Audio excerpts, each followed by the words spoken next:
In the name of God, the most gracious, the most merciful, the person named ضياء el-Din wrote that the human body's natural state is health and integrity. That's point number one. The human body's natural state, its original state, is health and integrity. And it will remain in this state as long as there are no violent external inputs or influences. Therefore, complete fasting from any inputs fully achieves this state, which inevitably ends when the fast is broken with the very first input. If you could maintain this state, you would be in the state of a body that never gets sick. Statement number 2. Every input to the body carries harm, just as it carries benefit, which is keeping this body alive and nourishing it with what's necessary to remain active and functional. As long as the input has waste that settles inside you, then it has certain harms. Waste that needs to be excreted, that's the harm. So waste that needs to be excreted and that the body needs to get rid of is harmful. So any food you eat, this food carries harm, just as it carries benefit, which is keeping this body alive or its growth in the case of children. Number 3, every input to the body is considered a foreign object by the body. Consequently, the human body has a reaction. This reaction is one of 3 things, either an immune allergic one, which follows lymphatic pathways, or central nervous, which they call the gut-brain axis, or hormonal glandular. What kind of hormonal? Glandular, meaning peripheral, intestinal, or central pituitary. Pay attention, hormonal glandular has 2 parts. Peripheral intestinal, which includes insulin, glucagon, serotonin, and gastrin. These are intestinal hormones. Or central pituitary, which works from the pituitary down to the adrenal gland. Statement number 4. The body's daily, repeated, and continuous struggle in dealing with hard-to-digest inputs, which leads to blockages and obstructions. Repeated intestinal blockages, even if incomplete, that's the first thing. So hard-to-digest inputs and repeated intestinal blockages, even if incomplete, or harmful waste from incomplete digestion, or inputs carrying stimulants for the nervous system, the hormonal system, and the allergic immune system, or inputs carrying explicit toxins, antibiotic residues, residues of fertilizers, stimulants, chemicals, and nitrogen fertilizers, pesticide residues, which we call what? Pesticide residues. What does that really mean for us?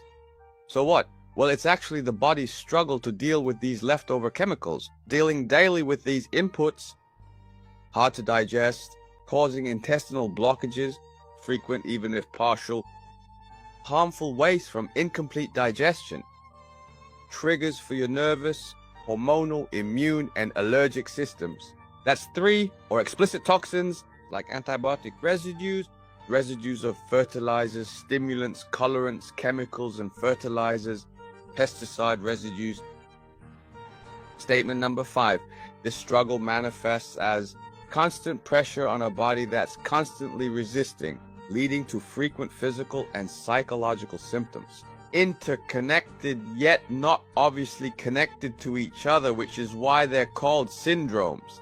The lack of clear causality in these links led to vague and unclear diagnoses. Suffering grows as these symptoms shift and drift due to interactions between ingested chemicals from ingested toxins alongside accompanying medications.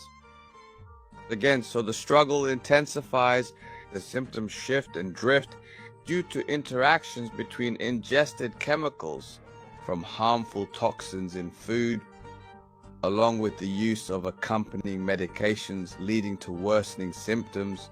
What I mean is the randomness of it. What does random occurrence mean? It means you're poisoned by something and you took medicine for a symptom you don't even have. So the blood pressure pill interacted with the toxin and caused a reaction, the drug-drug interaction, while you're completely clueless. This leads to worsening symptoms and a mix of symptoms and diseases that fall into specific groups. Like this group here is fibromyalgia, fibromyalgia from the rheumatologist.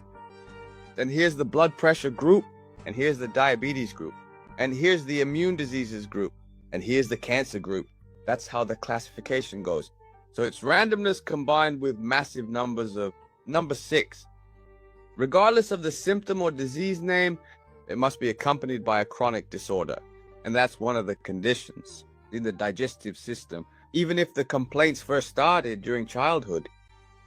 With the presence of acid inhibitors that were released on the market, meaning for about 20 years since 2005, the PPI market was launched, starting with Controloc, the Godfather, and everything that followed. It shouldn't be ignored.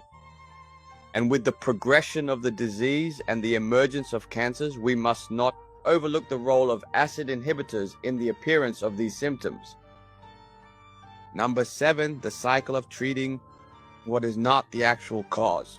Chest stabs, blurred vision, dry mouth, kidney pain, frequent urination, and attributing them to a hiatal hernia, high cholesterol, high triglycerides, or the presence of uric acid to these agreed upon myths. I like to call them agreed upon myths because we are the dissenters.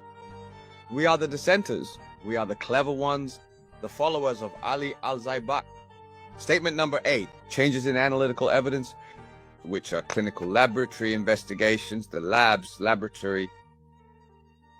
Changes in analytical evidence and laboratory developments, the findings, that is. It indicates a change in the body's strategy under chronic stress and provocation. And there is no definitive evidence that it's the cause of the accompanying symptoms or changes.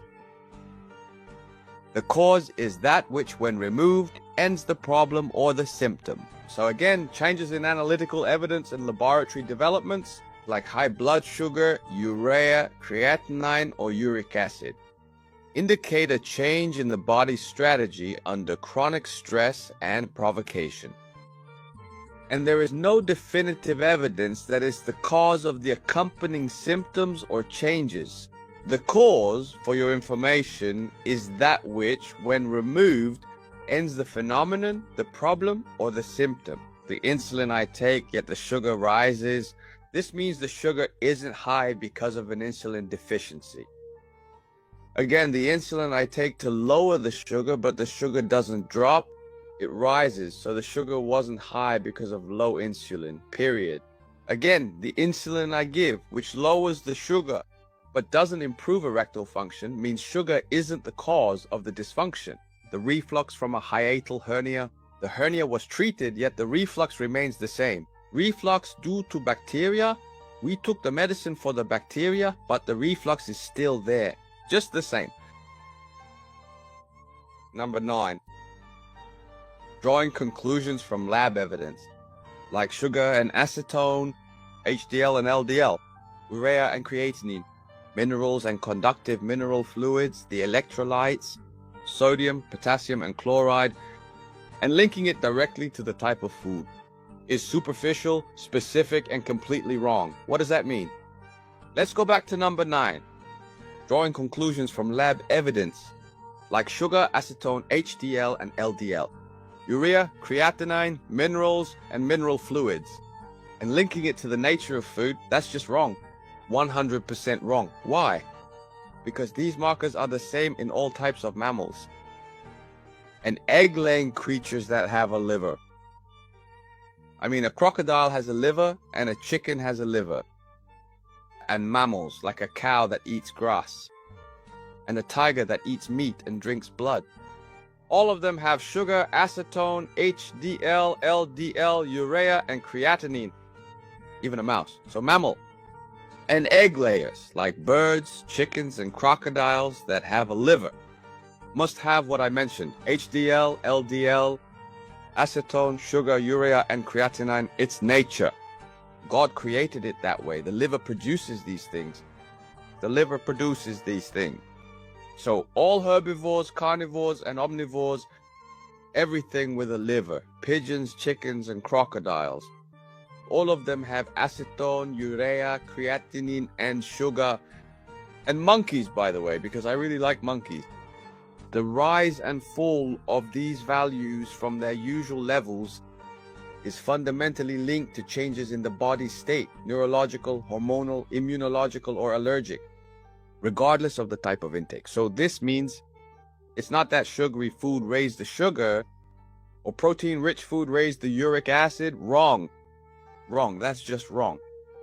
The rise and fall of these indicative values from their usual observed levels is fundamentally linked to changes in the body state, neurological, hormonal, immunological, or allergic, regardless of the type of intake. So this means that as a duck-legged duck creature, I'm the same as a tiger, meat eater and blood drinker. Do you get it? I'm just a duck with a duck's leg. Equated with the tiger, the meat eater and blood drinker, both of us have creatinine and both of us have urea.